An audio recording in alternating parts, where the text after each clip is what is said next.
नमस्कार, एक बार फिर से आप सभी का बहुत बहुत स्वागत है लोधाई क्लासेस के बीए प्लेटफॉर्म पर। दोस्तों, हिंदी साहित्य में बीए सेकेंड ईयर के हिंदी साहित्य में अनुवाद विज्ञान पर हमारा डिस्कशन अब कंप्लीट हो चुका है, जिसमें इससे पहले वाले कंप्लीट पार्ट में अर्थात कि 1 से लेकर के 18 तक लेक्चरों में हमने सब्जेक्टिव वाले पार्ट पर चर्चा की है, अर्थात डिटेल जो क्वेश्चन आंसर होते हैं या कहें कि पूरे विस्तार से हमने उसको समझने का प्रयास किया है।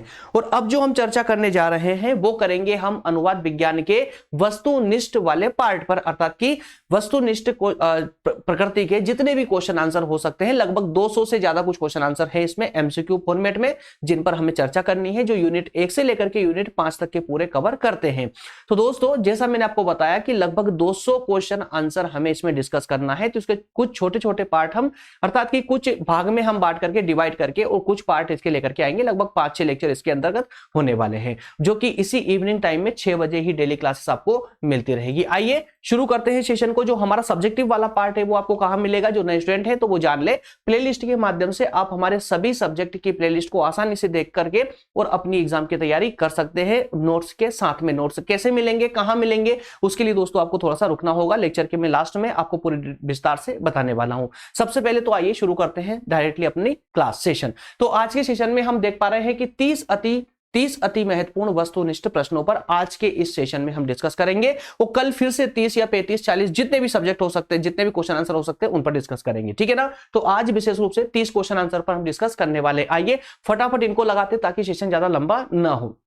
पहला प्रश्न है कि अनुवाद शब्द जो है ये कहां से लिया गया है, किस भाषा से लिया गया है। इस प्रकार के आपको 4 विकल्प आपके सामने दिए जाएंगे एग्जाम में। आपको चुनना होगा कि कौन सी भाषा से अनुवाद शब्द लिया गया था, कौन सी भाषा से, लैटिन, ग्रीक, जर्मन या नॉर्स से। तो दोस्तों, आप सभी भली भांति जानते हैं, अगर आपने फर्स्ट जो अध्याय है, इसका फर्स्ट पार्ट है, फर्स्ट चैप्टर है, उसको भी अगर पढ़ा होगा ना, तो सबसे पहले आपने यही पढ़ा होगा, ठीक है ना। तो लैटिन भाषा से अनुवाद शब्द को लिया गया है। अगला प्रश्न है कि एक मूल या स्रोत टेक्स्ट को, एक मूल पाठ या स्रोत भाषा का जो टेक्स्ट होता है उसको दूसरी भाषा में कन्वर्ट या टेक्स्ट को बदलने की जो प्रक्रिया होती है ना, बदलने की जो प्रक्रिया होती है, कन्वर्ट करने की जो प्रक्रिया होती है, उसे क्या कहते हैं। 4 विकल्प आपके सामने, व्युत्पत्ति विज्ञान कहते हैं, या फिर अनुवाद कहते हैं, या ध्वन्यात्मकता कहते हैं, या फिर भाषा विज्ञान कहते हैं। तो दोस्तों, आप भली बात जानते हैं, जब हम एक टेक्स्ट को दूसरे भाषा के टेक्स्ट में परिवर्तित करते हैं तो उसे हम क्या कहते हैं, अनुवाद कहते हैं, ट्रांसलेशन कहते हैं। इसलिए ऑप्शन बी इसका करेक्ट हो जाएगा। चलिए अगला प्रश्न लेते हैं। अगला प्रश्न है उसी भाषा में अनुवाद, उसी भाषा में अनुवाद, उसी भाषा में अनुवाद, एक भाषा का उसी भाषा में अनुवाद करना है, उसे हम क्या कहते हैं। समझ पा रहे ना, मतलब इसमें स्रोत या लक्ष्य भाषा नहीं होती, बल्कि एक भाषा का उसी भाषा में फिर से अनुवाद किया जाता है, बस उसका कुछ फॉर्मेट चेंज होता है। उसे हम क्या कहते हैं। 4 विकल्प आपके सामने, इंटरलिंगुअल या इंटरसेमिओटिक या फिर इंट्रालिंगुअल या ट्रांसपेरेंसी। तो दोस्तों, मैंने आपको लास्ट वाले सेशन में बताया था, जब हम अनुवाद के प्रकारों पर डिस्कस कर रहे थे, तब मैंने आपको बताया था इंट्रालिंगुअल एक इस प्रकार का अनुवाद है जिसमें एक भाषा का उसी भाषा में अनुवाद किया जाता है, जैसे कि कविता का कहानी में, कहानी का निबंध में, निबंध का उपन्यास, इस प्रकार से। क्लियर है ना। चलिए अगला प्रश्न लेते हैं। इसलिए ऑप्शन इसका सा करेक्ट हो जाएगा, सी करेक्ट हो जाएगा। चलिए अगला प्रश्न है, एक भाषा से दूसरी भाषा में अनुवाद को, एक भाषा से दूसरी भाषा में अनुवाद को क्या कहते हैं। अंतर्भाषी कहते हैं, अंतर्भाषी कहते हैं, उच्चारण कहते हैं, या फिर अंतर्भाषी कहते हैं। एक भाषा से दूसरी भाषा में अनुवाद को, तो दोस्तों इसका राइट ऑप्शन हो जाएगा अंतर्भाषी, मतलब कि एक भाषा से दूसरी भाषा में, ठीक है ना, अंतर्भाषी। चलिए नेक्स्ट क्वेश्चन है, अगला प्रश्न है, टेक्स्ट को एक स्क्रिप्ट से दूसरी स्क्रिप्ट में बदलना क्या कहलाता है। टेक्स्ट को एक स्क्रिप्ट से दूसरी स्क्रिप्ट में बदलना क्या कहलाता है। लिप्यंतरण कहलाता है, मतलब लिपियों में परिवर्तन। लिप्यंतरण, अच्छा सेम आ रहा है क्या, लिप्यंतरण, इट्स ओके, एग्जाम में ऐसा कंफ्यूजन नहीं देखने को मिलेगी। डिकोडिंग या फिर एनकोडिंग, इसका राइट ऑप्शन आ और बा दोनों हो जाएंगे, आ और बा दोनों हो जाएंगे, क्योंकि दोनों सेम है। लिप्यंतरण, ठीक है ना, लिप्यंतरण। चलिए कुछ मिसप्रिंट हुआ है ना, जो एक ऑप्शन था वो छूटा हुआ, इस कारण से थोड़ी प्रॉब्लम हो जाती है। जैसे कि थोड़ी सी आपको एक मामूली सा अंतर आपको यहाँ पर भी देखने को मिल रहा है, अंतर्भाषी और अंतर्भाषी, इसमें ऑप्शन ए भी करेक्ट हो रहा है, लेकिन ऐसी कंफ्यूजन एग्जाम में देखने को नहीं मिलती है। डोंट वरी, निश्चित रहे, ठीक है, एकदम सेपरेट दिए जाते हैं। तो यहाँ पर राइट ऑप्शन पे आपको विशेष फोकस करना है। क्लियर है ना। चलिए यार, पीपीटी टीम के द्वारा भी थोड़ी बहुत मिसप्रिंट हो ही जाती है, आपकी किताबों में तक मिसप्रिंट मिल जाती है, तो फिर संभवतः यहाँ पर भी हो ही जाती है ना, तो इसलिए ज्यादा लोड नहीं ले सकते इसका। चलिए अगला प्रश्न है, भाषा में साइन और साइन सिस्टम का अध्ययन है, क्या है? भाषा में साइन और साइन सिस्टम का अध्ययन क्या है? तो सबसे पहले तो साइन सिस्टम क्या होता है, भाषा में साइन क्या होता है, साइन सिस्टम क्या होता है, एक लैंग्वेज में साइन सिस्टम क्या होता है? कुछ नहीं, देखिए भाषा को हम दो प्रकार से एक्सप्रेस कर सकते हैं, एक बोल करके मतलब शब्दों के माध्यम से, है ना, बोल कर या लिख करके, या एक दूसरा है बॉडी एक्सप्रेशन के माध्यम से, इशारों से, ठीक है, उसी को हम कहते हैं साइन सिस्टम। ठीक है, तो कहा जा रहा है कि भाषा में साइंस सिस्टम का अध्ययन क्या है? क्या है? लाक्षणिकता है, मनोविज्ञान है, व्यवहारिकता है या भूविज्ञान है? क्या है? तो दोस्तों बॉडी के विभिन्न अंगों के माध्यम से जब हम साइंस सिस्टम को एक्सप्रेस करते हैं, किसी भाषा को एक्सप्रेस करते हैं, तो वो अपने शरीर के लक्षणों को दर्शाता है, इसीलिए इसका राइट ऑप्शन ए हो जाएगा, लाक्षणिकता। Right option is A. Clear है। चलिए अगला प्रश्न लेते हैं। अगला प्रश्न है, एडवर्ड सपीर के अनुसार, एडवर्ड सपीर ने सामाजिक वास्तविकता के लिए एक मार्गदर्शक किसको कहा है? एडवर्ड सपीर ने सामाजिक वास्तविकता के लिए एक मार्गदर्शक किसे कहा है, मतलब समाज के मार्गदर्शन के लिए किसको उन्होंने प्राथमिकता दी है? व्याकरण को या फिर भाषा को या शब्दकोश को या फिर पुस्तक को? तो सामाजिक वास्तविकता के लिए भाषा जो है एक प्रमुख मार्गदर्शक हो जाती है। ठीक है ना, भाषा आवश्यक है सामाजिक मार्गदर्शन के लिए। चलिए अगला प्रश्न है, अनुवाद में एसएल पाठ के प्रति वफादार और सटीक होना क्या कहलाता है? तो यहां पर एक आपने शब्द पढ़ा होगा एसएल, एक है एसएल होता है और एक एलटी होता है, एलटी होता है, सॉरी टीएल, टीएल, एलटी नहीं टीएल होता है, सॉरी माफ कीजिएगा। एसएल मतलब होता है सोर्स लैंग्वेज और टीएल मतलब होता है टारगेट लैंग्वेज। ये होती है आपकी मूल भाषा या स्रोत भाषा, ये होती है आपका मूल पाठ या स्रोत पाठ या मूल भाषा या स्रोत भाषा। ठीक है, और ये होता है आपके लक्ष्य भाषा, लक्ष्य भाषा या लक्ष्य पाठ। क्लियर है। तो यहां पर कहा जा रहा है कि स्रोत भाषा के या स्रोत पाठ के प्रति वफादार होना क्या कहलाता है? तो ऑप्शन है निरूपण, लक्ष्य भाषा, निष्ठा या स्रोत भाषा। तो किसी के भी प्रति जब आप ईमानदारी की बात करते हैं, वफादारी की बात करते हैं, तो वहां पर क्या ऑप्शन करेक्ट हो जाएगा? निष्ठा। क्या हो जाएगा? निष्ठा, इसलिए ऑप्शन सी करेक्ट हो जाएगा।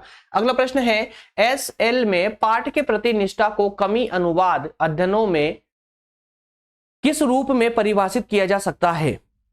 एसएल के पाठ के प्रति निष्ठा की अगर कमी होती है तो उसे किस रूप में परिभाषित किया जा सकता है?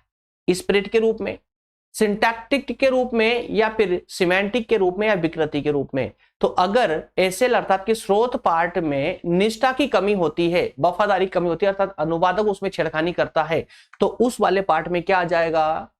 क्या होगा दोस्तों? अनुदित जो पाठ आएगा अनुवाद होकर के वो क्या बन जाएगा? विकृत बन जाएगा, वो विकृति रूप धारण कर लेगा, इसलिए इसका ऑप्शन द करेक्ट हो जाएगा। क्लियर है। चलिए अगला क्वेश्चन लेते हैं। ध्यान रहे यूनिट 1 से लेकर के यूनिट 5 तक का डिस्कशन करना है हमें इन सीरीज के माध्यम से, और लगभग 5 लेक्चर के माध्यम से मैं आज बोल रहा हूं आप लोगों से, 5 लेक्चर के माध्यम से मैं शुरू से लेकर एंड तक का पूरा हिंदी साहित्य के जितनी भी एमसीक्यू क्वेश्चन आंसर हो सकते हैं ना, वो सब आपके सामने ला करके परोस दूंगा, और इसकी पीडीएफ भी बना करके मैं आपको देने वाला हूं। डोंट वरी, डिस्क्रिप्शन से मैं आपको इसकी पीडीएफ भी दूंगा, ताकि आप लोग एग्जाम के टाइम पे भी रिविजन लगा पाए, है ना। और इसका डिटेल वाली क्लास में ले चुका हूं, इसी में आप देख पा रहे हैं ना, लेक्चर नंबर 19 चल रहा है ये वाला, मतलब इससे पहले 18 लेक्चरों में हमने इसकी डिटेल क्लासेस ही डिस्कस की है, सभी टॉपिकों पर डिटेल में डिस्कस किया है, उसके बाद ये एमसीक्यू सीरीज लेकर के आया हूं मैं। क्लियर है। चलिए प्रश्न नंबर 10 है, परंपरागत रूप से लेखक के लिए किसको हीन माना जाता था? परंपरागत रूप से लेखक के लिए किसको हीन, मतलब लेखक में ऐसा क्या चीज होती थी जो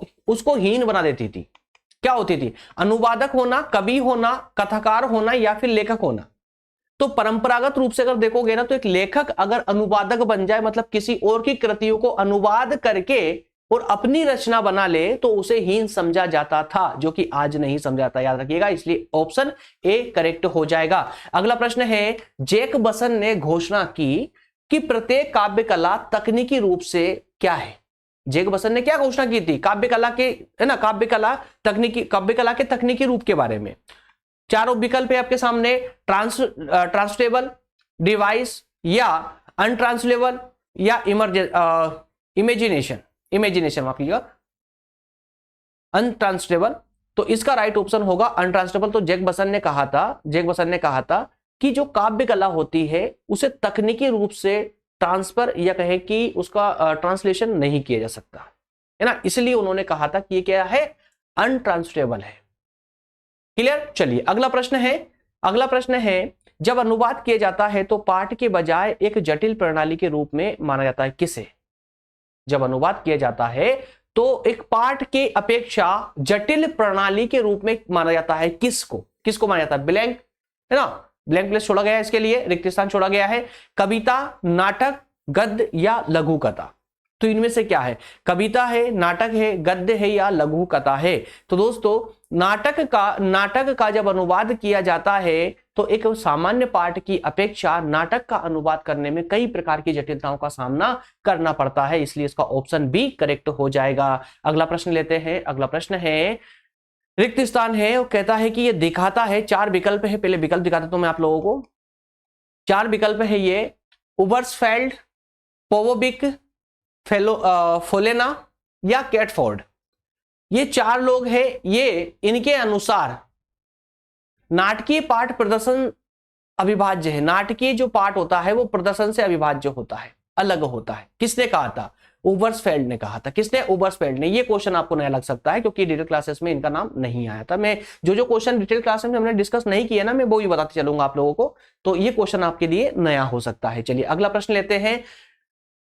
4 रिक्त स्थान है, पैराफ्रास, मध्यकालीन अनुवाद, मेटाफ्रेज या नकली।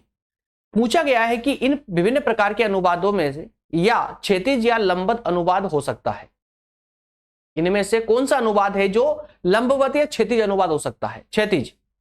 तो यहां पर हमें ना तो मेटाफ्रेज समझ आ रहा है, ना पैराफ्रास, ना ही नकली, बल्कि मध्यकालीन अनुवाद ही उसकी ऐसी प्रकृति का अनुवाद था जो क्षैतिज भी था और लंबवत भी था। क्लियर है, इसलिए ऑप्शन बी करेक्ट हो जाएगा। अगला क्वेश्चन लेते हैं। एक लेखक का शब्द दर शब्द और पंक्ति दर पंक्ति जो अनुवाद होता है एक भाषा से दूसरी भाषा में, उसे क्या कहा जाता है?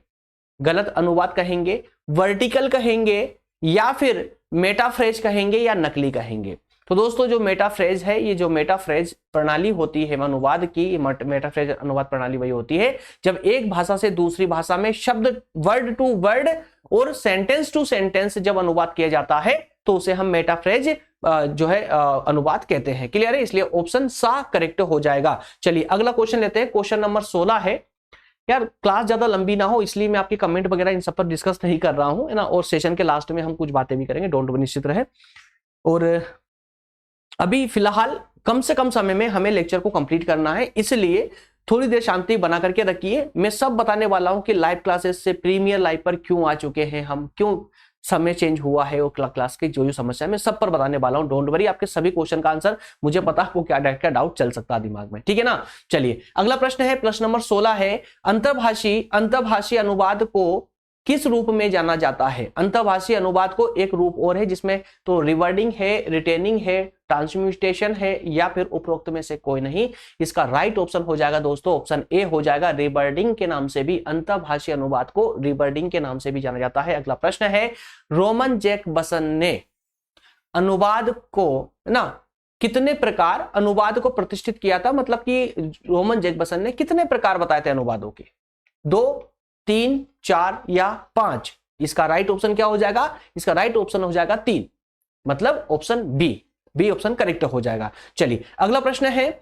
जॉर्ज मुनीन एक सिद्धांतकार है। जॉर्ज मुनीन एक सिद्धांतकार है। हाँ, जॉर्ज मुनीन सिद्धांतकार है, लेकिन कहां के थे? ये पूछा गया है, कहां के थे? जर्मनी के थे, इटालियन के थे, या फिर फ्रेंच के थे, या अमेरिकन थे? तो दोस्तों यहां पर राइट ऑप्शन हो जाएगा ऑप्शन सी, क्योंकि ये फ्रेंच के एक सिद्धांतकार मतलब विद्वान थे, जॉर्ज मुनीन, नाम याद रखिएगा। चलिए अगला प्रश्न है। अगला प्रश्न है, देखिए ये पार्ट कुछ और नहीं होता बल्कि जो आपको डिटेल में पढ़ाया गया है ना, उन्हीं को ही हम यहाँ पर वस्तुनिष्ठ बना करके लेकर आने का प्रयास, और वही आपसे एग्जाम में पूछता भी है।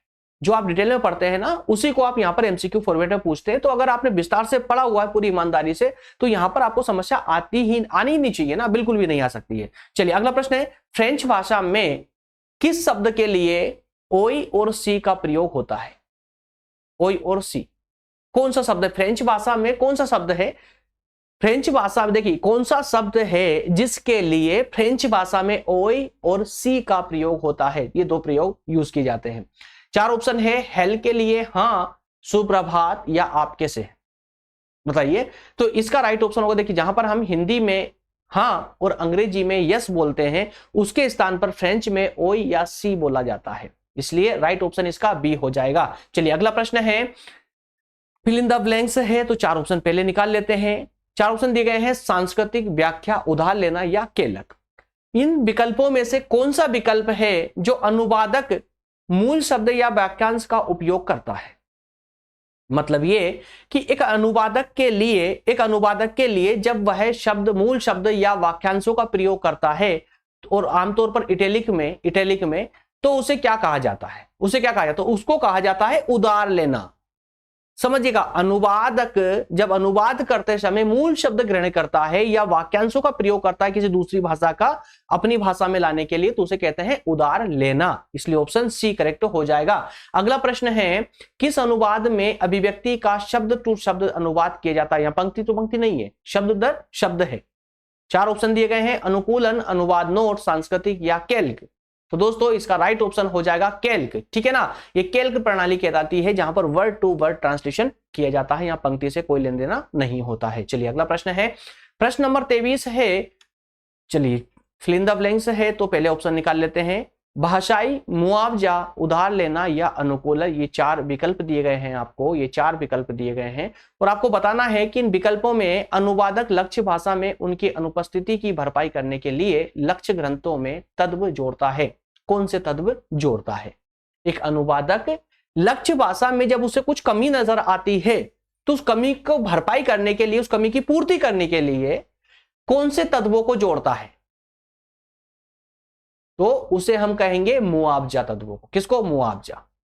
इसलिए ऑप्शन इसका बी करेक्ट हो जाएगा। अगला प्रश्न लेते हैं। अगला प्रश्न है, जब स्रोत पाठ के एक शब्द को लक्ष्य पाठ में शब्दों के एक दूसरे समूह द्वारा प्रस्थापित किया जाता है, क्या कहा जा रहा है? स्रोत पाठ के एक शब्द को, है ना, स्रोत पाठ के एक शब्द को जब लक्ष्य पाठ के एक समूह, शब्दों के एक समूह के साथ में प्रस्थापित किया जाता है, मतलब कि लक्ष्य पाठ की एक पूरी पंक्ति थी एक शब्द की, उसको हटा दिया और उसके स्थान पर स्रोत पाठ से, स्रोत भाषा से कोई एक शब्द ले लिया जो एक शब्द उस पूरी पंक्ति का काम चला रहा हो, तो इस प्रकार के ट्रांसलेशन को क्या बोलेंगे हम? ये कहा जा रहा है। राइट ऑप्शन है व्याख्या, मुआवजा, सांस्कृतिक या जो है मुआवजा 2 बार आ चुका है, मुआवजा 2 बार आ चुका है। राइट ऑप्शन कौन सा हो जाएगा इसमें? तो इसको हम कहेंगे व्याख्या करना। क्या कहेंगे? व्याख्या, एक्सप्लेनेशन करना। ठीक है ना, क्योंकि वो एक शब्द उस शब्दों के समूह का अर्थ समझा देता है, एक्सप्लेन कर देता है, इसलिए राइट ऑप्शन ए हो जाएगा। नेक्स्ट प्रश्न है, अगला प्रश्न है, एक अच्छा अनुवाद वह अनुवाद है जो लक्ष्य भाषा में एसेल टेक्स्ट का संदेश प्रदान करता है। किसका? एसेल टेक्स्ट। में बता चुका हूं एसेल टेक्स्ट मतलब क्या होता है दोस्तों? मूल पाठ या मूल भाषा, है ना, सोर्स लैंग्वेज। एसेल टेक्स्ट मतलब कि सोर्स लैंग्वेज अर्थात मूल पाठ या स्रोत पाठ। क्लियर है? तो पूछा रहा कि एक अच्छा अनुवाद वह अनुवाद है जो लक्ष्य भाषा में स्रोत भाषा के टेक्स्ट का संदेश, कैसा संदेश प्रदान करता हो? 4 ऑप्शन दिए गए हैं, विपरीत संदेश, समकक्ष संदेश या अप्रासंगिक संदेश या फिर गलत संदेश। तो यहां पर सब कुछ एक कॉमन सेंस वाली बात है। अगर लक्ष्य भाषा में स्रोत भाषा का जो शब्द हम ले रहे हैं, अगर वो समकक्ष मतलब उसके समान अर्थ को या संदेश को प्रदान करता है, तो उसे ही हम एक अच्छा अनुवाद मानेंगे। इसलिए इसका ऑप्शन बी करेक्ट हो जाएगा। अगला प्रश्न है, प्रश्न नंबर 26 है। लेवी जो कि एक विद्वान का नाम है, एक अनुवाद विद्वान है, मतलब पूछा गया है कि कहां से है ये? चेक से, ऑस्ट्रेलियन से, जर्मन से या फ्रेंच से? तो चेक से, इसीलिए हमने इनकी कई परिभाषाओं को भी नोट किया था, है ना। अगला प्रश्न है, बीकमैन और कालो 1989 के अनुसार, है ना, इनका ये समकालीन समय है। बीकमैन और कालो के अनुसार अनुवाद के मुख्य प्रकार कितने हैं? 4, 2, 1 या 9? बीकमैन और कालो के अनुसार, है ना। चलिए इसका राइट ऑप्शन हो जाएगा ऑप्शन ए। ठीक है ना, 4 प्रकार के इन्होंने अनुवाद को एक्सेप्ट किया है। नेक्स्ट है, तुल्यता की समस्या मुख्य रूप से किस प्रकार के अनुवाद से उत्पन्न होती है? कविता के अनुवाद से, नाटक के अनुवाद से, कथा के अनुवाद से या मुहावरे के अनुवाद से? तो यहां राइट ऑप्शन हो जाएगा आपका option D. Option D correct हो जाएगा। मुहावरे के अनुवाद से इस प्रकार की समस्या उत्पन्न होती है। क्लियर? चलिए अगला प्रश्न लेते हैं। अनुवाद को एक प्रक्रिया और उत्पाद के बीच में अलग रहता है। क्या कहा जाए कि अनुवाद प्रक्रिया और उत्पाद के बीच अलग रहता है। एब्रैक्स्ट, न्यूबर्ट, न्यूजीन, निडा, लेखी या फिर रियू, ये प्रमुख विद्वानों के नाम हैं। इनमें से किसने कहा था ऐसा कि जो अनुवाद होता है वो प्रक्रिया और उत्पाद दोनों के बीच में डिफरेंस होता है, अलग अलग रहता है। तो ये इसका राइट ऑप्शन हो जाएगा ऑप्शन ए, एब्रैक्स्ट, न्यूबर्ट। क्लियर है। नेक्स्ट एंड लास्ट प्रश्न लेते हैं हम। 4 ऑप्शन दिए गए हैं आपके सामने हैं, हानि, लाभ, अनुवादनीयता और शाब्दिक। ये 4 विकल्प हैं और बताना है कि इनमें से अनुवाद में हानि का एक अन्य कारण क्या है। अनुवाद में हानि का एक अन्य कारण पूछा गया है, तो कौन सा हो जाएगा अन्य कारण? तो हानि तो कैंसिल हो ही जाएगी, लाभ, हानि की बात हो रही, लाभ होगा ही नहीं, तो 2 में से एक होना चाहिए, मतलब कि अनुवादनीयता। अनुवादनीयता, ठीक है ना, अनुवादनीयता। अगर किसी अनुवाद में अनुवादनीयता है तो वह भी अनुवाद को हानि पहुंचाता है, इसलिए ऑप्शन इसका सा करेक्ट हो जाएगा। इस प्रकार से हमारे आज के 30 क्वेश्चन होते हैं कंप्लीट, और इससे आगे की सीरीज में अर्थात कि क्वेश्चन नंबर 31 से लेकर के 60 या 65 तक क्वेश्चनों की सीरीज को हम देखने वाले हैं इसके एपिसोड 2 में, ठीक है ना। एपिसोड सेकंड में अर्थात लेक्चर नंबर 20 में और एपिसोड सेकंड में हम इसके आगे की सीरीज को देखने वाले हैं। तो ऐसे कुल मिलाकर के 5 या 6 लेक्चर या 5 या 6 एपिसोड आने वाले हैं, जिसके माध्यम से हम यूनिट 1 से लेकर यूनिट 5 तक के जितने भी क्वेश्चन आंसर हो सकते हैं आपके अनुवाद विज्ञान के अंतर्गत, उन सब पर डिस्कशन कंप्लीट कर लेंगे। सेम टाइम पर 6 बजे ही होगी प्रीमियर लाइव क्लास ही होगी। लाइव क्लास में इसलिए लेकर नहीं आ रहा हूं दोस्तों शाम को इवनिंग में 6 बजे, क्योंकि लाइव क्लास में आप चाहे कितनी भी कोशिश कर ले, सेशन बहुत ज्यादा टाइम ले जाता है। जैसे कि ये सेशन जितना शॉर्ट टाइम में हो चुका है, अगर यही सेशन हमने लाइव लिया होता तो लगभग 1 घंटा लग जाता, क्योंकि आप लोग कमेंट और आपके कमेंट का रिप्लाई करना बहुत ज्यादा समय जाता है। और चूंकि एमसीक्यू पार्ट एक ऐसा होता है जिसमें हम ध्यान को भंग नहीं कर सकते, कॉन्स्टिट्यूशन जो बना होता है उसको तोड़ नहीं सकते, ये टूटा तो सब गड़बड़ हो जाता है, ठीक है ना। लाइव क्लास हमारी नाइट में 9 बजे डेली होती है, अभी बीच में एक आध दिन गैप हुआ था, बट डेली होती है और वो डेली चलेगी। लाइव क्लास अटेंड करना चाहते हैं तो रात में 9 बजे हमारी डेली लाइव क्लास होती है। उसके लिए आपको हमारे टेलीग्राम या व्हाट्सएप ग्रुप को ज्वाइन करना होगा, जहां पर आपको डेली क्लास की लिंक प्रोवाइड की जाती है और नोट्स की लिंक भी प्रोवाइड की जाती है। टेलीग्राम ग्रुप और व्हाट्सएप ग्रुप की लिंक आपको डिस्क्रिप्शन में अवेलेबल करवा दी गई है, जहां से आप आसानी से डिस्क्रिप्शन में जाएंगे, जाकर के आप वहां पर ग्रुप की लिंक पर, जो ग्रुप आपको ज्वाइन करना उस लिंक पर क्लिक करेंगे तो ग्रुप में अंदर एंटर हो जाओगे। नीचे वहां साइन दिखेगा आपको ज्वाइन का, उसे ज्वाइन कर लेंगे, इजीली आप ज्वाइन कर ले जाओगे, कोई प्रॉब्लम नहीं आएगी। और निःशुल्क है, ज्वाइनिंग निःशुल्क है, कोई प्रॉब्लम नहीं है ना। कोई लेक्चर और कोई नोट्स के अभी तक कोई चार्जेस आप लोगों के लिए अवेल नहीं किए गए हैं।